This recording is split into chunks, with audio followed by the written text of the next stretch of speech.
we depend on rain from heaven. And of course, that rain depends on our acting morally, our proper conduct, as we say in the Shema every day. But that is the main contrast between Egypt, which has the Nile, in which you go to work and you're dependent on the Nile, and in Israel, in which it's not all about just going to work in the morning and putting in the effort. It's about having a moral society and so on. So this is a very important contrast, which I hope to get to a little bit towards the end. But the point is that the Nile is the key factor for understanding Egypt. If there is nothing else we should learn about Egypt, it's the importance about how the Nile defines the society, their understanding of divinity, of this world and the underworld or the afterlife or all those different things, and their understanding of Paro. That's all about the Nile. So let's get into that before we delve into the museum itself. So in this picture over here, I'm first of all showing you the most important place in Egypt, which is on the left, the Nile. And on the right is the most important person in Egypt, who is, of course, the Pharaoh. That's just a GIF I got from the internet, but the painting is my own, and it's Paro's dreams, where he stands in the Nile. But the important thing is, remember the division of Egypt into two lands. There is the Nile Delta, and there is the Nile Valley. Those two lands are actually called in Egypt Upper Egypt and Lower Egypt. And the key is to understand that those two things come together as a sort of duality, and which are unified through the Pharaoh. And so look at the Pharaoh's hat. And this hat is what's called the double crown of Upper and Lower Egypt. Whereas the crown he was previously wearing, called the menace, was a crown which symbolizes Lower Egypt. It's kind of lower down. And the red one as well is kind of the red crown of Lower Egypt. And the white extended crown upward, that's the crown of Upper Egypt. This is the double crown. And the legendary Pharaoh Narmer, or the Scorpion King, whatever, there is the legendary first Pharaoh of Egypt is the one who unified those both lands.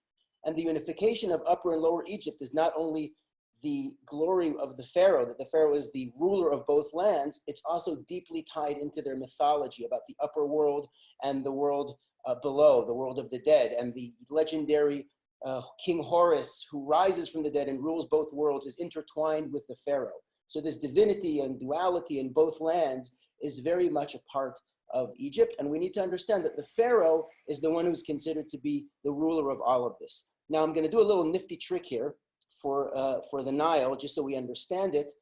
And I want you to see how the Egyptians looked at the world. See, we look at north as up because we have the compass, which is a Chinese invention for navigation. But in the ancient world, up for most of the cultures in the ancient Near East was the sun, the rising of the sun. And the setting of the sun was the west. That was up. But when you're looking at Egypt, up for Egypt was the source of the Nile, the source of life, the source of water. And so to them, Upper Egypt was the source, and Lower Egypt was all the way down there, not in the north. And this is how Egyptians looked at the world. And so if we want to understand the impact of Egypt on us, we need to understand how they looked at the world and what was the most important thing for them and how much power that had on their society. Now, I'm not going to go into the mythology quite yet. What I'm going to do now is share with you the street view, and we're going to go a little bit into the museum. So let's go into Google Street View. So we are now inside the Met.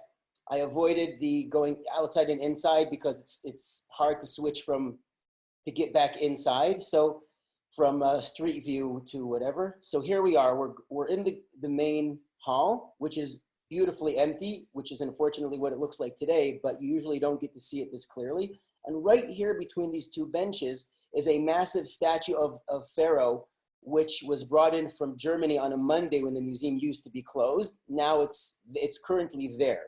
And since the museum is supposed to be open 24/7, then it's not going to be leaving for a long time, but who knows what's going on now. So let's go into Egypt. We're going to be going straight into Egypt, the Egyptian art. There's the sign on the top. And this in front of us is the beginning of our tour. So we're going to be going through, we're not going into this tomb, but I would like you to appreciate that this tomb that you are seeing, with the exception of the exterior walls that look like they're being torn away, which are modern, everything else there is an original Egyptian tomb of an official named Peri-Nebi. And you can walk in there and there's a lot to see. And the tomb would have been deep underground, but the tomb isn't there. but this was what it looked like when you walked in to a tomb. Okay, so we're going to be going through the Roman galleries. Now remember that the Romans also ruled Egypt. So all of these mummies are actually of Romans, and they have paintings of faces on them, portraits, which is, by the way, a Roman import to Egypt. Egypt usually made pretty much standardized mummies, and they would just change the name based on the writing. So the Romans brought in this romantic individuality thing. That's where the word romantic comes from Roman. So this is all Roman. We're going to be going into this facsimile hall, which means these are paintings, copies of the original painting, which is currently in a tomb in Egypt. This is the only area in the museum and the Egyptian galleries which is not original stuff, just these paintings. Those statues are original. So we're going to go through, and if you're already joining me here, you should know that this is the bathroom, and there's another one. If there's a long line, there's another one down here by the gift shop, which people usually don't notice. So you have an easy way, especially when there's a long line and you're in a rush. So yeah. Oh, Tutankhamun's funeral. I believe that this can help you cross-reference when this street view was taken, but that was probably before 2014. Okay, so we're going to go into the Ptolemaic gallery, which is the Greeks. Now this is no longer there. What you see here is something completely different. I cannot comment on this. This is before I started doing the tours. We're going to be speaking about funerary art and their beliefs in the afterlife. And through that, to hope to understand a little bit better the 10 plagues, the Makot, with the perspective of Egyptian mythology. So this papyrus here, and I'm going to highlight it very soon, is a very long papyrus. As you can see, it's an original papyrus. And it's called the Book of the Dead. The Book of the Dead, which is a guide for the deceased in order to manage themselves in the afterlife. And I'm going to go into that a little more when we get to visit the mummies, but I want to briefly introduce you to one mummy that I have a family connection to. And if you've been with me on tour, you've heard the story. I think some of you have been on my tour. This mummy over here, his name is Nesmin, and he is still there. The only difference is that on the wall, there is currently a plaque that shows you the digital X-ray or scan of his skeleton, and even further in or further out, even though he's never been opened.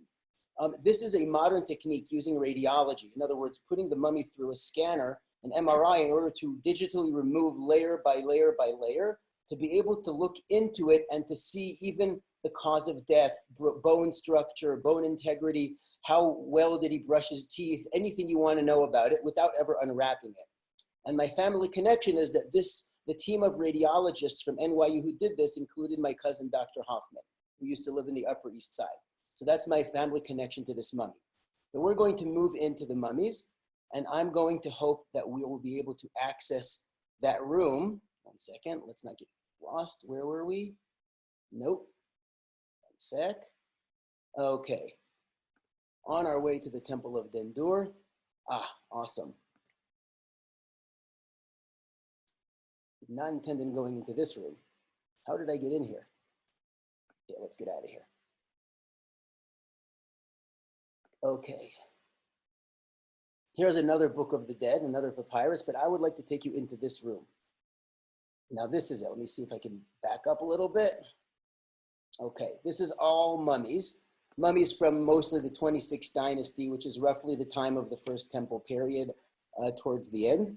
Now this is the cool thing. What you are seeing here is sort of suspended in midair, so to speak, is the layers of a sarcophagus. So you see that there's 3 different covers, one on top of the other. And inside the last one, like a Matryoshka doll, where you have a smaller one inside a smaller doll, that would be the actual body. And they would protect it with so many layers in order to help it survive. Sometimes it would even survive a fire. There's one example here. I'm wondering if it was here when, yeah, this one, perfect. So this outer mummy, this outer sarcophagus was burnt by fire, but the smaller one is safe, and the smaller one, and then the mummy would be inside this. There should be a mummy down here. Yep, here he is. The light's a bit strong, but this is a mummy, and you can lay down by it. It's about 5'2" or 5'3" feet high. So this is all mummification. Now I'd like to focus on a few aspects of burial and the afterlife, which help us understand a little bit better the 10 plagues. So I'm going to take us up here to a papyrus, and I'm going to very soon switch to the screen, to the PowerPoint, so that I can show you the images. But this is a very good example, a very good colorful Book of the Dead. And everything around her is all mummy stuff. Okay, so let me switch my screens. Wait a minute, here we go. So before we get into the Book of the Dead, I'd like to introduce you briefly to some of the mythology. Not every single one here, but some of these are going to be very important in understanding the Book of the Dead. And this is just a screenshot of the source sheets, which I usually hand out in the museum. They're a little more extensive. Okay, so here's the very interesting, complex Egyptian families and brothers marrying each other, having a child, the uncle killing them, the child escaping, all of that fun drama. I'm not going to go into that now. Now I would like to focus on, first of all, at the bottom, on the third from the right, is Anubis. And Anubis has the head of a jackal. That's the representation of that force of nature that represents death. And that's because jackals are kind of wild dogs or scavengers which hang around in the periphery of the city and are around the dead. So in the ancient world, when we are thinking about the powers of nature, we're very much connected with nature, and we are trying to understand how things work. And we try to give kind of a character to different forces so that we can deal with them. And that's pretty much in a nutshell all of mythology. But in this case, the representation of that transition from life to death has to do with dogs. And I'm not talking about cute little puppy dogs. I'm talking about jackals, which can be used in war, in battle. They're very vicious animals. So we're going to be looking at Anubis. I'm also going to point out to you on the right, there's Ma'at, who I called Auntie Feather, because she's somebody's aunt in this complicated story, but also because on her head is an ostrich's feather, and she is the representation of cosmic balance and order and harmony, which is like balancing an ostrich feather on its tip without letting it fall. Imagine trying to do that. I mean, we're all locked in home for long enough to actually attempt that. We just have to actually find an ostrich's feather. So, and also I'm going to focus on Osiris, who is, from the top, you see this guy who has a green face, and that's because he's dead. And he's the ruler of the underworld after he's murdered by his uncle, his brother to his right, which is Seth. And Amut and Amit, that little monster, is going to be very important very soon. This is enough for now. I don't really want to go into more than that. So I would like to take you now to the Book of the Dead. Okay. This is the picture that we're standing right in front of in our street view. And here we have Osiris. Osiris is the lord of the underworld who's sitting and overseeing this weighing of the heart, which is the most important piece of the Book of the Dead. In other words, for the Egyptians, when you pass away, you have to go through a long series of tests in order to show that you are just and righteous and you deserve to live in the domain, in the kingdom of Osiris. So here is Osiris standing before the judgment, and it's a very long and complex story. There's this lady over here to the left who's being judged, and here's Anubis, the dog who's crouching on one knee, and he is measuring the heart of this person, which is inside a jar on the left, on a special heart scale. Now, the important thing is what you're weighing the heart against, which is a seated figure with a feather on her head and the symbol of life on her knees, the Ankh, but that's another story. Now, this is Ma'at, who I earlier introduced, and she is the goddess of order, balance, and cosmic balance. And so the heart needs to be weighed against this cosmic balance, and if it's too heavy, then you can't make it through to the next world, to the underworld. But if you are righteous on the scale of justice in the judgment of Osiris, you can make it to the next step. Now, this is all going to come together very soon. I'm sure you can already imagine, oh yes, Paro's heavy heart and all that stuff. That's kind of fun because the concept of a heavy heart is part of Egyptian lingo in terms of your righteousness and so on. But I'm not going to go into that one. I want to show you, this is because that papyrus doesn't show you that little monster, but there are many variations of it. This monster, Amut, or Amit, is waiting there for the negative outcome. And so you can see the same idea. There's a jar with the heart on the left of the scale and a balanced ostrich feather, which is the representation of Me'at, of cosmic order and balance. On the right, there is Anubis, and there's that monster. And what happens is that if the person is not righteous, he gets eaten up by that monster. His heart gets eaten up. And so now let's take a look at a few things before we go back into the museum. So number one, I put there the god Anubis, the god of death. Now, just as an introduction, when God sends Moshe to Paro, he says to him, as sort of to frame the whole thing, saying, I am going to judge or make an example of all of the gods of Egypt. So the point is, in order to really understand how an Egyptian would understand what is happening to them with all of these makot, what's happening to their worldview, we kind of need to understand their mythology, and even in a little bit, just to appreciate it. So I'm just giving a few examples since we only have about 7 more minutes. So 9 more minutes. Thank you. My clock is fast. So let's talk about the dogs. So in Makat Bechorot, the death of the firstborn, we have an eerie description of the horrors that are happening to every house in Egypt. And amidst this horror of death everywhere, there is an odd statement, which is Lechol b'nei Yisrael lo yacharatz kelev leshono. Not a single dog will snarl or make a sound at b'nei Yisrael, in order that leman tid'un asher yafleh Hashem ben Mitzrayim uven Yisrael. Basically, in order that everybody will know that God is the one who distinguishes between Mitzrayim and between Israel, between those who live and those who die. Now, why do we need dogs to be quiet to make this point? Unless you're an Egyptian who believes that it's the god Anubis who is responsible for this distinction between life and death. And when there is death rampant and dogs are silent, it is miraculous. And it is really sending a message to the Egyptians about their worldview, telling them that it's not the way they think things are. Now, I brought the goddess Ma'at, who is, you see her here represented as a person with a feather on her head. And again, the Ankh, the looped cross symbol of life, Ankh, as in like Tutankhamun, like King Tut. That Ankh means life. And she's holding the power of life in her hand. That's kind of what gods usually do in the ancient Egypt mythology. They're all holding it. And here is Hashem telling Moshe, Bo el paro ki ani echbadeti et libo. His heart is heavy. I just wanted to point out that relates to heaviness of heart, which is kind of a language which makes sense in Egypt, even though Paro was never told, your heart is heavy. Right? He never hears those words. Now, finally, I wanted to show you about this monster Amut, who is involved in the judgment of Osiris, or the weighing of the heart. This is a nice explanation, which I heard from my friend, Rabbi Dr. Rafi Zeram in London. He explained like this. What is the Aro? What is the plague of wild animals? It can mean several different things.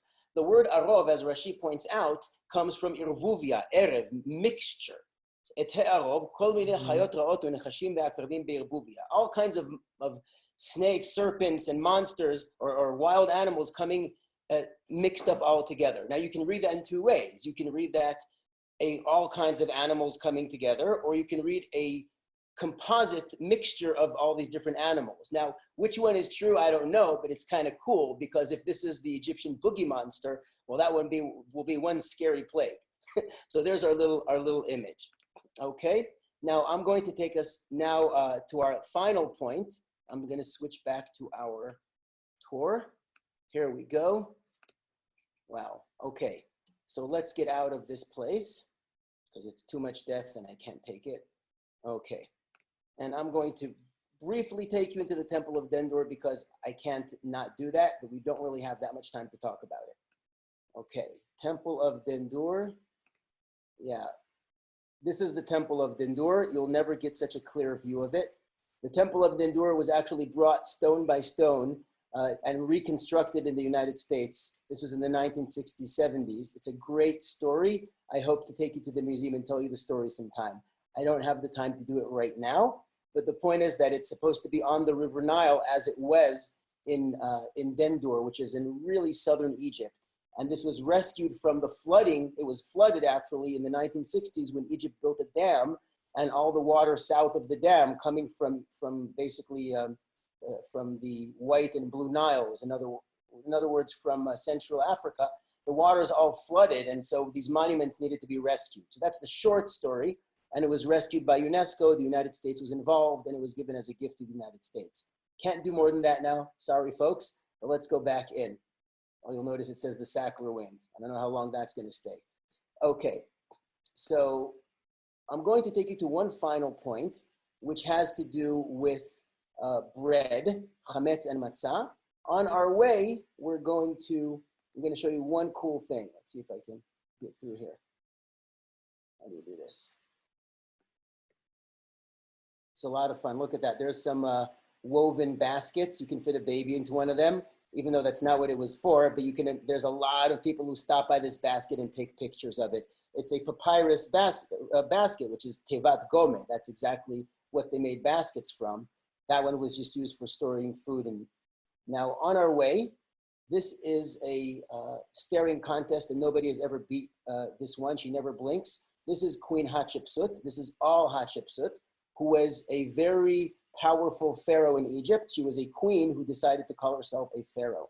Now, long story short, I just want to point out, remember we spoke about the crown of Egypt. Here we have the crown of Lower Egypt, and here we have one second, there's got to be a crown of, there. This is the crown of Upper Egypt, all on Hatshepsut, sporting her ceremonial beard, which she didn't really have. And there is the crown of Upper and Lower Egypt, the double crown. In other words, she was a powerful king, pharaoh. She deliberately called herself a king because that was how she dealt with the bad rep of they didn't really like a queen ruling Egypt. So she said, okay, so call me a king and we'll be happy. Okay. Show you around a little bit and taking you to our last stop. I don't want you to get dizzy. I'm trying to move a little bit slower. Okay. Okay, let me in.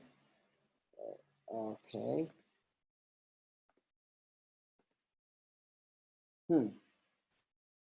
Where am I? Oh, I'm in that small room.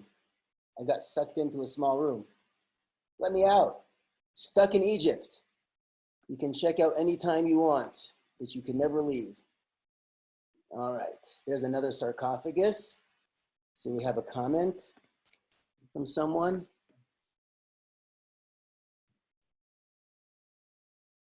Oh, you're very welcome. I couldn't look at the comments so much because I'm just in a rush to get us through here. If I can't get you through there, I'm just gonna share the screen of those places with you. Okay, fine. I'm taking you into another room. I don't want to waste any more of your time. A room with small miniature models, real models, and I want to take you. I'm going to end here so you can see it. So it's a room full of these small models, replicas of real life events, which would take place in people's estate. And I'm just as introduced. I'm going to show more in depth, and we're going to wrap up. We have like 2 minutes, unfortunately. I don't want to run into somebody else's time. So you can always reach out later. I'm happy to do other stuff. So these models tell us about the daily life of these people. And people actually made these mini models because they wanted to maintain their ability to keep doing them after death. So they made like, here's my cows, here's my estate, here's my granaries, here's my boats. And when I'm dead, I can keep on enjoying those things because I have them magically perpetuating my ability to do those things. So just really, really briefly, I'm going to do this really quick. This is forget the text right now. We don't have the time to go into that. But the point is that Egypt, one of the power that they had from the Nile's production of tremendous amount of grain is that they had a tremendous amount of bread. They made bread. And Egypt, in fact, which Herodotus calls the gift of the Nile, it's the bread basket of the Middle East. They invented bread because they're not nomadic people. They're not traveling anywhere. If you're traveling, you slap dough onto a tabun and make matzot. That's what you would do. Matzot are travel bread. Whereas Egypt are settled around the Nile. They're not going anywhere. So this mentality of I don't have to go anywhere, let things rise is very much part of that, that slave mentality of everything's taken care of for me. I don't have to think about it for myself. The Nile just comes and the Pharaoh rules it all. Like, I'm making a long story short, but Egypt invented bread. And so what I want to show you, this is an example of this is a zooming into those models, the daily grind. There's women on the grindstone, and they're making bread, and they're also making beer, right? I'm seeing here, yes, bread and beer and beef were staples of the Egyptian diet. And this is some of the psukim I brought. Right? We loved being slaves. We love having food and meat and bread and meat. Like, what do you mean That you were slaves, yes, but we didn't have to think about anything, right? So freedom is the struggle to think for yourself when everything matters. Like Israel, where you have to pray for rain and you have to act properly. And in Egypt, it's just all given. So that's kind of in a nutshell. This is some of those mini models. I kind of ran through that, but I'm going to wrap up here. This is a massive monument in Karnak of Ramses the Great.